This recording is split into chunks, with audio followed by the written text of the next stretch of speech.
আরে যেই বাতি স্বয়ং আল্লাহ জ্বালিয়েছে ওই বাতি নিভাতে না,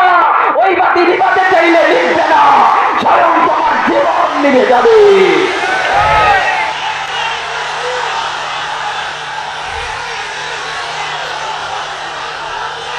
যাদের চুলকানি হয় এই কোরআনের শিক্ষাকারী গোলাম নিয়ে,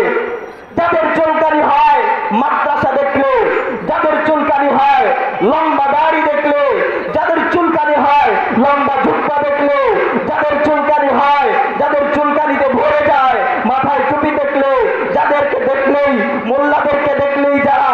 একটু খোঁচা দিতে মন চায়, কোন শিক্ষার উপর ভিত্তি করো এবং কোন শিক্ষার উপর আঙ্গুল তুলতে চাও? তোমার শিক্ষার সূচনা হলো মূর্খতা, আমার মাদ্রাসার মক্তবের ছাত্রের শিক্ষার সূচনা হলো স্বয়ং আল্লাহ।